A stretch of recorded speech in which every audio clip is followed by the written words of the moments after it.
You are listening to CrossTalk, a safe place to discuss addiction, recovery, harm reduction, and everything in between. Support for this podcast comes from the Kentucky Opioid Response Effort and Advocates of Recovery. Content and production by the team at Turning Point Recovery Community Center. Now, buckle up and get ready for the show. Welcome everyone to CrossTalk Recovery, the recovery podcast that supports all forms of recovery. I'm Matt Lewis, and I'm here with Sam Peterson and Kevin Long. Welcome, guys. Welcome, Kevin. First off, we're going to introduce Kevin. He's a new member of our Turning Point staff, fellow brother from Centerpoint, and, you know, Sam's a sponsor. No, I wouldn't have told anybody that, man, you know? Because I get to just brag on my guys some more, you know? How well they're doing. That's what I figured the first thing you were going to do was talk about. It's the day after Thanksgiving, another everybody. One of mine doing good. So, you know, I was going to try to have some humility, but since Matt doesn't want me to, I'll just brag, you know?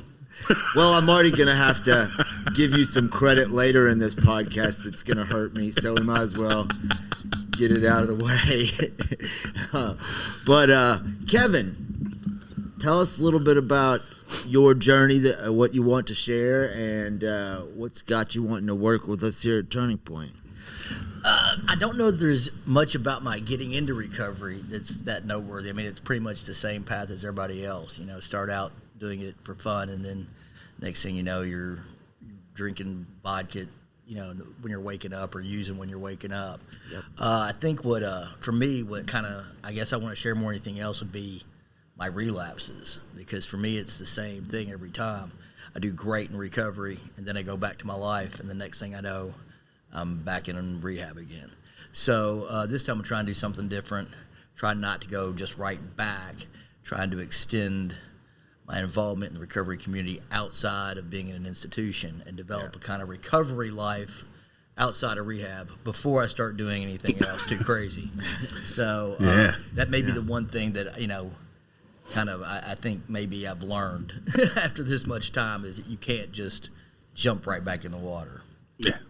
And I'm going to give Kevin all the credit in the world. Like, when I started sponsoring him, he knew every bit of more about recovery than probably I already did. You know, he'd been in the book, done all those things before, so it was pretty easy. We just talk about life mostly.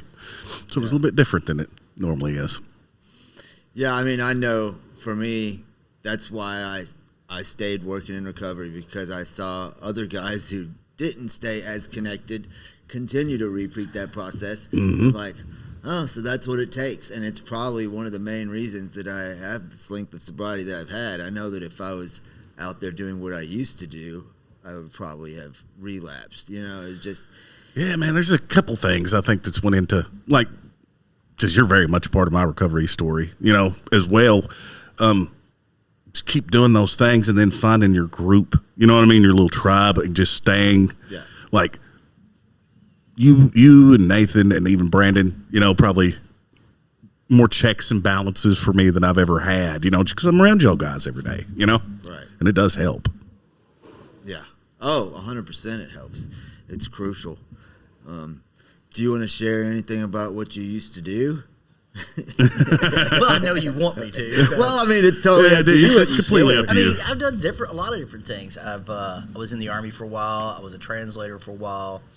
I taught at a couple of different universities, but my teaching was based on me being a practicing lawyer. I did corporate and transactional work, meaning, you know, business deals, for about the first 10 to 15 years I practiced, and then I ended up at Centerpoint. And decided real quickly that I could do a lot more good doing criminal law. So I've done that for about the last, when I wasn't in rehab, about 7 or 8 years. It's kind of difficult to practice from Centerpoint, though they want, the guys at Centerpoint want you to. You know, and I think that it's kind of getting what you guys are saying. I mean, the reason why I'm not jumping right back into practicing, because I enjoyed practicing, but you're not in a community of people that's avoiding using, you know, and you go back, and people ask me all the time, well, how does these guys do so well at Centerpoint or another rehab, and then they get out, and within a few months, you know, they're using again. And I think it's obvious. Everybody's focused on not using at Centerpoint. And when you get back out in the real world, those groups are usually focused on, well, I don't know, using. And it's a lot harder. Very true. Yeah, I mean, people, I know it's Centerpoint and I'm not picking Centerpoint out, it's just the experience I had. Right. I'm sure, every other rehab the same way, but you're around a bunch of people who are not wanting to use. And when you go back to society, it's just not that way. No one's focusing on developing themselves or doing better. They're focused on getting home so they can relax and do whatever. And a lot of times that consists of stuff we're trying to avoid. Yeah. For sure. And then there's people who can successfully do that as just a way to relax. And then there's us. Right. Sure. I can feel very safe to say the present company that we're sitting in right now doesn't need to do anything. Well, we're better this way. I know everybody else likes us more. Yeah. Including ourselves, I think, we're this way.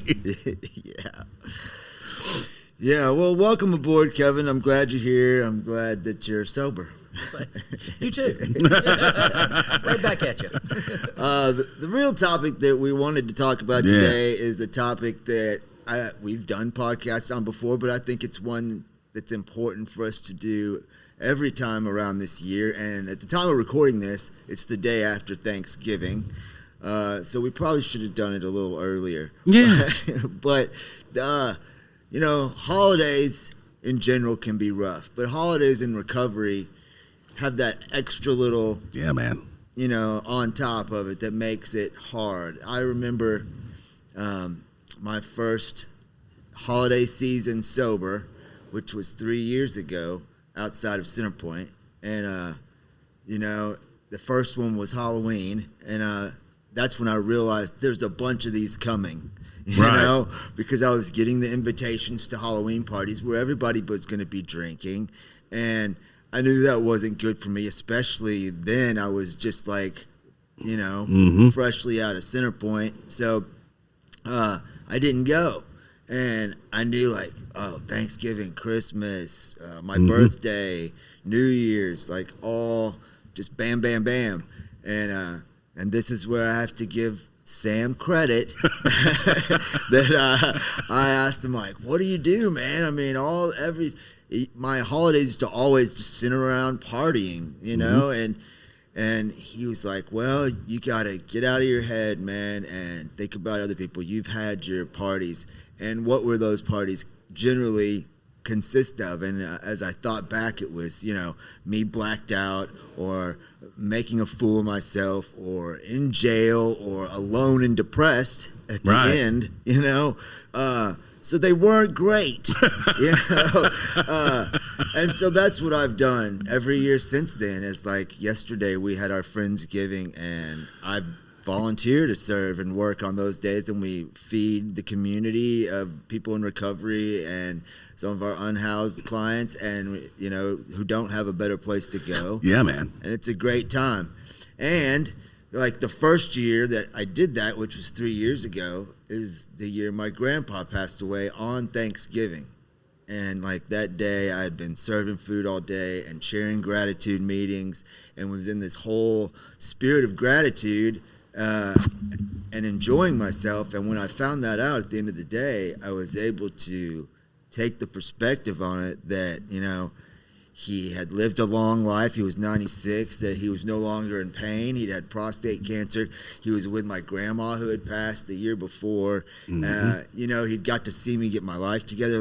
My perspective on it was different than, oh, poor, pitiful me, my grandpa's passed, and here's an excuse I could use over it, which sometimes happens. And that was only due to just where my head was at in that moment, and so I'm grateful for that, and that's Thanksgiving has become to mean more to me because of that. But, it's just such a good, important time for people in recovery to remember that, you have to do something besides sit there thinking about what you used to do, and you have to be around positive people who, are there to support you. Isolating is a terrible idea. Absolutely. We'll be right back. Hello, everybody. You want to know something? My biggest issue with meetings is, despite their name, they are never about me. Here at Turning Point, all of our meetings are for you and about you. We have meetings at least 3 times a day, 7 days a week. We are located at 415 Broadway, Paducah, Kentucky. Call 270-444-3621 for more information.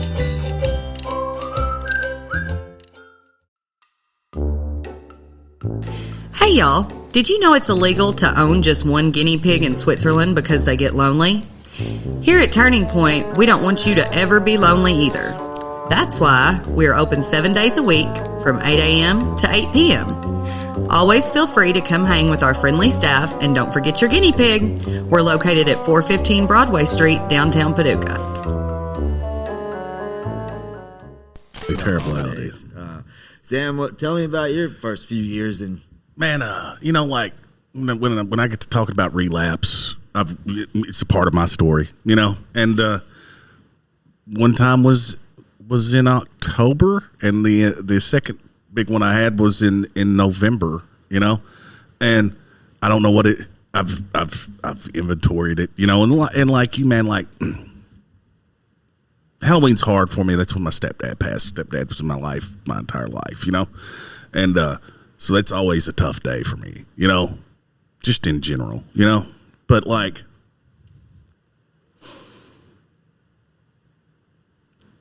working with others, this is when I think if you're a person like me, it's super important to be around other people, whether that's your friends, family. And we, early in recovery, those family ties may be very strange. You might not be welcome at Thanksgiving or everybody's just surprised you're there, but the family that you've made for yourself, the friends that you've built, your little tribe, as I like to call it, is who you lean on. That's what I do, and I couldn't imagine the way we do Thanksgiving now not doing that anymore, Yeah. Like it's become so. That's just what I do on Thanksgiving. And I'll go see Mom and we'll do our thing this weekend, but like Thanksgiving Day, working with people that this was going to be their only Thanksgiving meal, you know what I mean? And you get to be a part of that and see the gratitude in people's faces and be just, it like fills me up on the inside, which is filling that spiritual bank up, man, which is the that's what prevents a relapse, is making sure I'm feeling full on the inside. Working with others, is what does it for me. Sure. Yeah. Absolutely. Kevin, what you got? Well, I think you're both nailed it. I mean, first of all, you can't isolate. And I think that, as you get older, too, it becomes more of a problem because whether you like it or not, the more you age, the more of those relationships you lose, whether it's just because people move away or you fall apart or people begin passing away. And so it's almost a natural thing to start isolating, and you have to overcome that. And I'm sitting here while you guys were talking, thinking about, like, what did I do the first couple of years I got out of Centerpoint that I actually had a good long run. And I realized I was back at Centerpoint all the time. Mm-hmm. I had just started practicing again. I didn't have a lot of cases. So I was sitting around Centerpoint hanging out with those guys all the time. And my first Christmas and Thanksgiving out were at Centerpoint. And then as time developed, you start getting a tribe again, and that's what you do. And then that tribe fell apart. And that was my second relapse. So I think that, this Thanksgiving I came to Turning Point, and it was not my day to work, but I made a point of going, hey, I can be here. My family's all out of town. I'm happy to be here. Mm-hmm. And I was here all day, and I really enjoyed it. Like Sam said, you get see some things that people don't otherwise get to do. But you also, we had a lot of fun. Mm-hmm. There was a lot of games being played and laughing at people. Yeah. And there was a couple guys here that I wasn't even very good friends with. We ended up having some really long, good talks. Yeah, man. That started with them getting crushed by Sam and Mario Kart. Absolutely demolished everyone at Mario Kart I played yesterday. It was a good day. And I hadn't seen Wayne in a while, and Wayne came in and crushed the guy that was killing everybody at, what game was that? Mortal Kombat, I think. Mortal Kombat, yeah. So, and it was kind of funny seeing that and laughing, and you're seeing people that you may not have been kept in contact with, but you know. Mm-hmm. Like I don't hang out with Wayne all the time, but Wayne and I are good friends. At least I think we are. He may not. But, point is, you see some people you haven't seen in a while, and it's almost like being at a family reunion. You're seeing the same things. The only difference is when you get tired of seeing them, you can just go home. The family's got to stick around for a while. But I think that is the key, is just like Sam said, finding your tribe. And you find them in some unusual places sometimes, places you're not looking. And it might be a turning point at Thanksgiving. Yeah, me and Matt spoke on it before. We didn't think we were going to be friends. Oh, yeah. I mean, I said that many times. Like, the people I've met in recovery are people I never would have considered being friends with before, but that I love and get along with now. Yeah, man. Like, it's crazy how that goes, you know? Yeah. I love how that when we started talking about you in Mario Kart, that humility thing went right out the window. Yeah, man, I'm competitive, you know? I don't know if they've picked up on the competitive spirit of many of us that work at Turning Point. I'm also a horrible loser, so it's better if I win. I used to be. I'm better at losing now. I think, 417, I just practiced acceptance. Yeah. But I did not play you yesterday. Yeah, I know. So, yeah. Neither one of us play each other at things we do well very often. You know what I mean? Like, it's like I'm not taking you on at cornhole that often, you know, because you just beat me to death, you know? So I think we pick and choose battles. I think that's why bowling we're so even steel. Back I think and forth, yeah. Nobody wants to play the guy that knowing they're going to lose. You know? Oh yeah, that's not fun. But yeah, man, it's that isolating, man. Like, I remember early on, the holidays and the parties were fun, you know, and like I said, over the years, your friends start to drift away, and those, you get smaller and smaller groups, and, the addiction takes hold of you. And like for me, I would be blacked out, drunk, usually making a fool, not knowing who I've pissed off. Yeah. And then going to jail, DUIs and car wrecks. I stopped going out on New Year's because after 3 years in a row, it just progressively got worse and worse. Oh yeah, you've told me the stories, man. It gets bad. It's up with you punctured in the leg, you know. Yeah. Cars flipping. Yeah, I wouldn't even think. And then that led to me spending New Year's alone most years because I was scared to go out. But I wasn't changing what I was doing, my behavior. You're just doing it in the house. Doing it at home alone, which is sad. Yeah, it's real sad. It is. So I'm blessed today to be able to do what we do. Like you said, it is fun, and you get to have those meetings and those conversations with people, and man, they appreciate what we do. Like I know we have one guy who's been saying thank you nonstop since yesterday for feeding them and having a place to go that he feels like a family. I think he told me what he told us his plan was just to stay in his little spot and not do anything yesterday, and we've changed that day. Turning Point was able to change that for him, which is awesome. Yeah.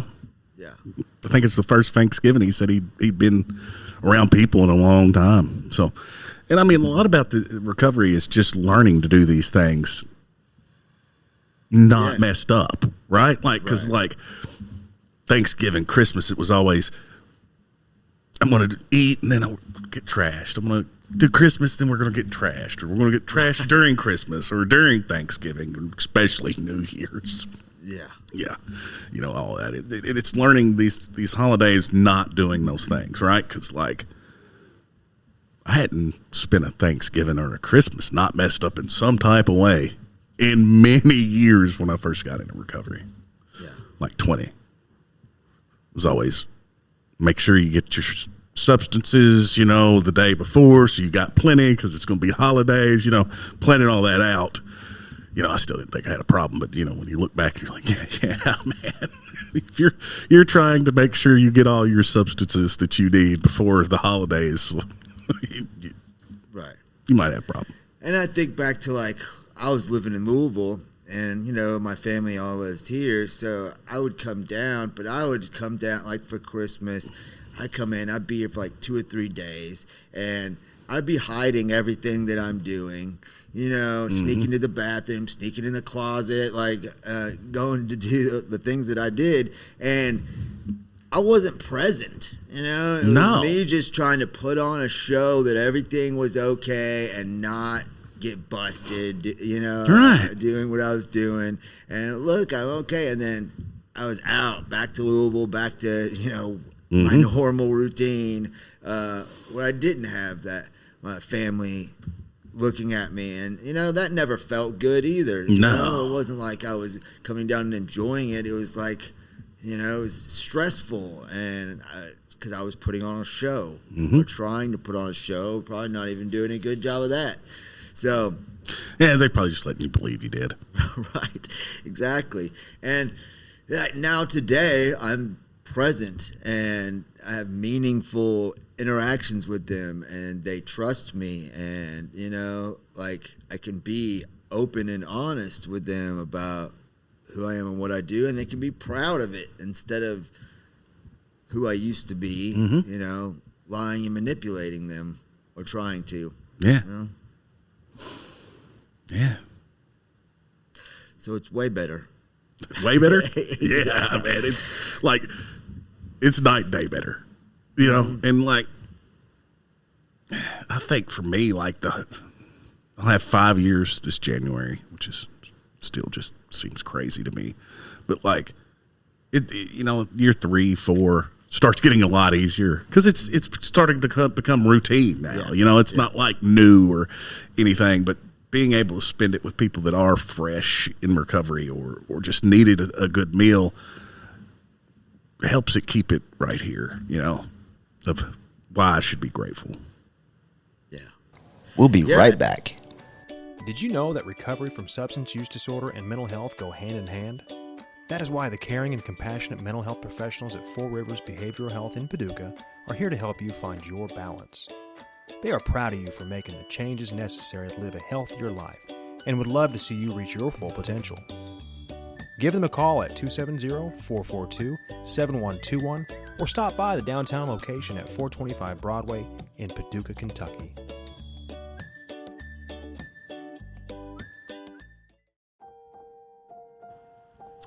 As a woman in recovery, I know how important having a fellowship of women has been for me. Come join us at the Women of Worth All Recovery Support Group here at Turning Point, 415 Broadway, Paducah, Kentucky, every Friday night at 6 p.m., where we discuss our personal experiences in recovery. Hope to see you there.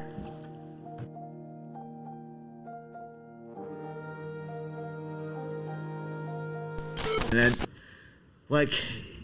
it's important to do like I did and reach out and ask someone like Sam or your close friends or people in recovery and be like, hey, how did you do this? Or what can I do? Or where can I go?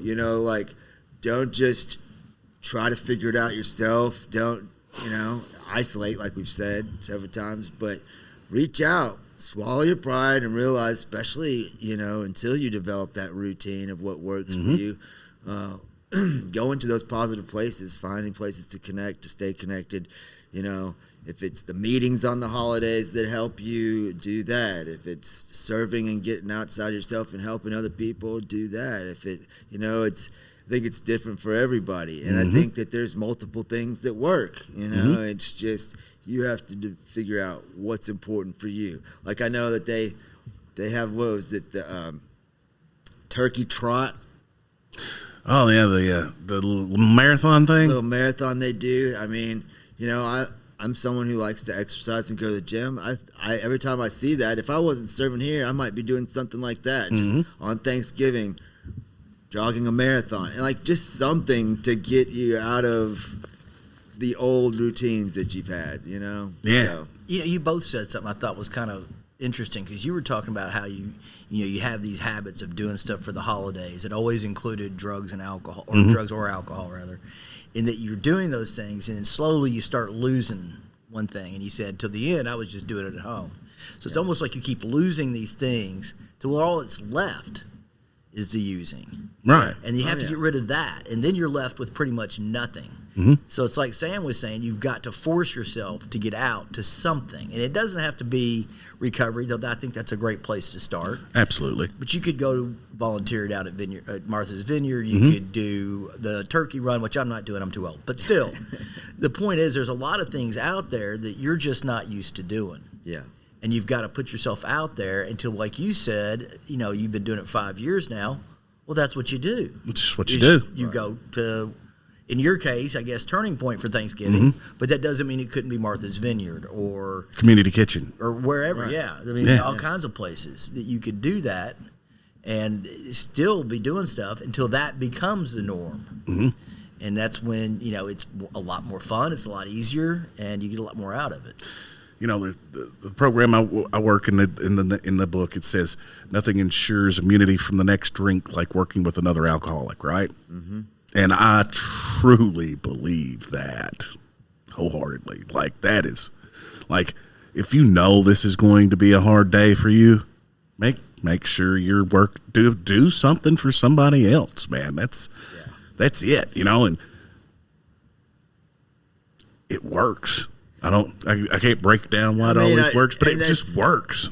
That's the thing. Like, we know, for me, I know that no matter how bad I think it is, somebody else has it worse. And somebody else would kill to have what you got going on. Right, exactly. And, you know, you learn in recovery, you learn how to deal with these things better and to remember things like that and to apply them to your life instead of just, you know, sitting in those feelings. You get out of those feelings and you do something about it because you have control over. That's where you get the power back, right? Is that you have control over what you feel and your emotions. And then doing something about it, doing something positive about it, you know, is crucial. Faith without works is dead, my friend. And, you know, the thing about it is it's contagious, not only for other people, but for you. Yeah. If you get out and do something good, you're going to feel like doing more good. Yeah. And you'll keep doing it. And, you know, it's a law of physics. A body in motion keeps in motion. A body at rest keeps at rest. And it's the same thing. You get out and start doing stuff. You start meeting people. You feel better, which makes you go do more and meet more people and feel better. And it feeds itself. Yeah. Well, right. And like Sam and I talked about, we probably talked about it last year, but I know we talked about it this year, how much we enjoy working here and doing this on our Friendsgiving, on Thanksgiving, and that I wouldn't imagine spending it any other way. You know? No, man, it's just the way it is now. You know, that's what I'm doing. You know, my stepmom and my dad asked me, said, "Hey, are you coming up for Thanksgiving on Thanksgiving Day?" And I was like, "Nah, I'm sorry." Yeah. I mean, I'd love to. I love y'all. I'll see y'all Christmas, but Thanksgiving Day, Right. I'm going to be at Center Point. I'm going to be doing this. Yeah. And they understand it too, because it's just kind of the and it's a long day for us because we went also to serve alumni breakfast at Center Point, where it's like a lot of guys who have graduated the program and are doing good come back to cook breakfast for the guys in the program and serve it to them. And, you know, it's like a big fat plates. Yeah. Oh, yeah. We cooked everything. But they're going to have to order a whole new truck just to feed them the rest of the week. But it's like, yeah, for real. But it's like experience, strength, and hope in action, right? Right. Like, we're showing these guys, hey, man, we used to be in here, standing in these lines, at head count, doing all this stuff. And now we're doing good, and we're coming back. We still come back here. We still try to show you guys that there's something better and different that you can be a part of. Yeah. And, you know, I always enjoy that, but that's like, it makes for a long day on Thanksgiving. It does, man, because, you know, you get out there about 4:30, you know, is what time we got there. And, you know, you're not going to get off work early, and you're going to be cooking all day, doing stuff all day. But, you sleep good. Oh, yeah. I slept great last night. Still tired, though. Yeah. Well, you know, we've been having energy drinks today, trying to keep it going. Yeah, man. It's a beautiful thing. And I mean, that's why, like, I just wanted to, like, we've done this podcast before, and we'll probably do it every year because, you know, new people start listening, but also it's just such a great reminder, just even for us, but, like, that this is a hard time of year, but there are healthy ways to handle it, and there are people who care. If you don't know where or how to get involved, come talk to us. We'll put you to work. Most definitely, man. We got plenty of stuff to do on Thanksgiving we're Day. Looking for volunteers.